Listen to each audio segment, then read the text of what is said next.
if you take a high protein, high fat, low carb diet like the Atkins or Dukan, it turns out to be one of the worst for your health. Populations with record longevity do not eat like this. Hey, it's Bilal, and this is Deep Sea, the podcast about seeing the world more deeply. As I get older, I become much more aware of the aging process. Those aches and pains take longer to go away, it's harder to get over jet lag, and 20-somethings look like young kids to me now. So I've been researching on how to age more healthily, and I found that what you eat matters a lot. The trouble is that there's so many books and articles about what the right diet is. There's the GI diet, the Atkins, Paleo, Ketogenic, and the list goes on and on and on. And of course, amongst my friends, they're evangelists for each one of these diets.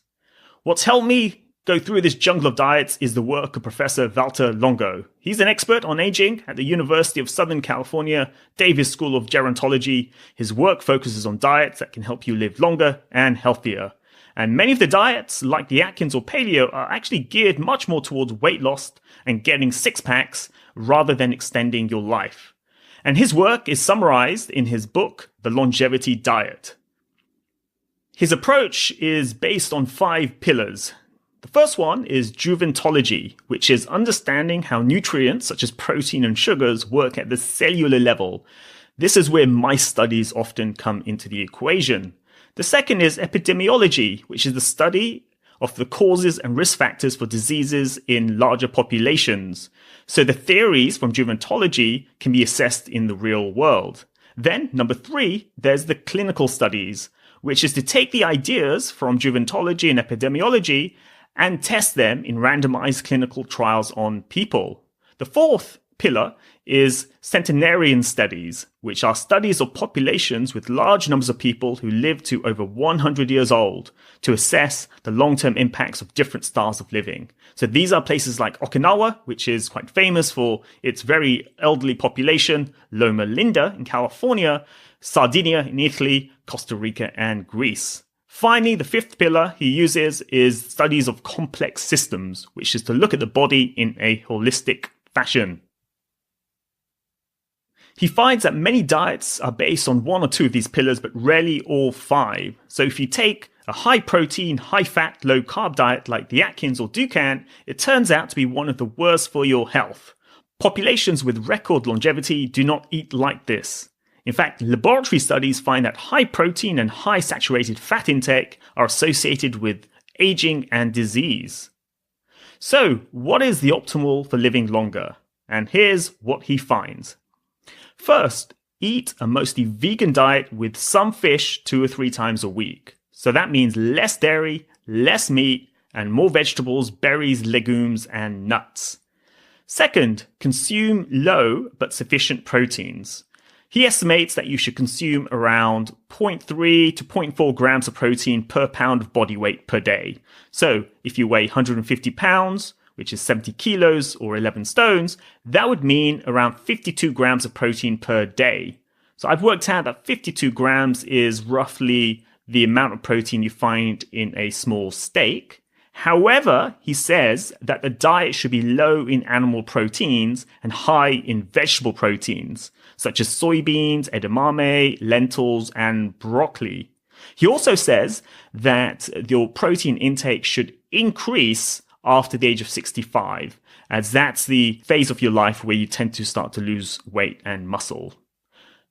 Number 3, he suggests minimizing bad fats. So that's saturated fats, hydrogenated fats, trans fats, and also minimizing sugars and maximizing good fats, which is unsaturated, and complex carbs. So things like salmon, almonds, walnuts, whole bread, vegetables are in. Sugars, pasta, rice, white bread, fruit juices, and fruits that easily convert to sugars, simple sugars, are out. So on the fruit side, it's better to eat fruits whole, so not juiced. It's better to have berries as well, rather than other types of fruits. The fourth thing that's important is to make sure you are nourished. The body needs proteins, essential fatty acids, such as omega-3 and omega-6. It needs minerals, vitamins, and sufficient sugar to fight disease. To be sure you get enough nutrients, every 3 days, take a multivitamin and mineral pill, plus an omega-3 fish oil soft gel. Now, of course, if you have a very varied diet, then hopefully you should get all your nutrients from the food itself, but this acts as an insurance policy. I actually take supplements every day. I take fish oil, I take multivitamin tablets, I also take turmeric, which has also been shown to extend your life, and I take a few other supplements as well. Number 5, he says, eat at the table of your ancestors. So choose foods that were common on the table of your parents, grandparents, great-grandparents, as long as they meet the longevity diet criteria. So my ancestors are from South Asia, Pakistan and India. So that would make me lean towards lentils, chickpeas and brown rice. Thankfully, Indian food is the national food of the UK, where I was born and raised. Number 6, eat twice a day plus a snack. Now, this is where I struggle a bit. I am very used to having 3 meals a day, breakfast, lunch, and dinner, and I do like to have the occasional snack in between. Now, what I have done is that I have tried to reduce the portion size of dinner in particular, so that I can kind of think that I'm having 2 meals plus a mini dinner, which kind of conforms to his suggestion. Number 7, and this is the interesting one I find, is time-restricted eating. The idea here is to restrict your eating to 11 or 12-hour windows or less per day. So if you eat breakfast after, say, 8 a.m., you have to finish your supper or dinner before 8 p.m. So that's a 12-hour window where you've been eating during the day, breakfast, and you can have lunch in between, then up to dinner. But then after 8 p.m., you can't eat anything else until breakfast time the next morning. You can have a drink without calories, so you can have water, tea, and those sorts of things, but nothing with calories in them. It's better to have shorter periods of feeding, so 10-hour windows or less. What I do is I have my breakfast at around 8:30 in the morning, and I try to finish my supper by 7 p.m. So in that way, my eating window is around 10 and a half hours, which is comfortably below the 12-hour max window that he suggests. Number 8, he suggests having periodic prolonged fasts or taking a fasting mimicking diet.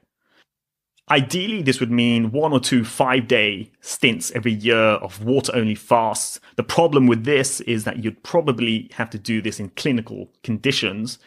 He has, to make it easier for people, come up with a special diet that mimics the effects of a 5-day fast, which you can buy online. So that may be a way around that. I haven't tried it yet. I will. I know people who have, and it seems to have some positive effects.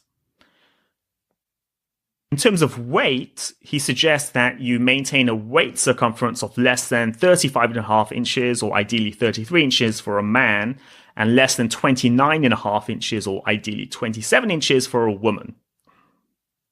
Aside from diet, Professor Valter Longo also recommends walking fast at least once a day, moderate exercise for 2.5 hours a week, some of it vigorous, doing weight training and weight-free exercises to strengthen muscles, stay close to family and friends, belong to a spiritual or religious organization, and volunteer to help others. So the social component is very important for extended life, and this is something he found in many of these centenarian studies.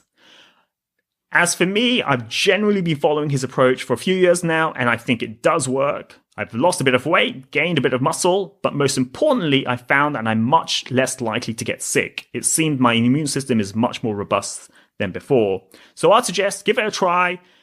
I think it's not faddish. Basically, cut back on meats and dairy, be a bit more veggie, restrict the windows of time you eat over the course of the day, do a bit of fasting, be a bit more social, and have regular exercise. That all makes a lot of sense. So I would recommend trying it. And thank you very much for listening. You can get more details in the show notes, which can be found on my blog, bilalhafiz.com.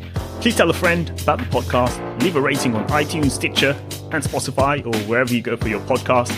You can follow me on Twitter. My handle is @bilalhafiz123 on Facebook, or you can follow me on my blog. I'll be back soon, so tune in then.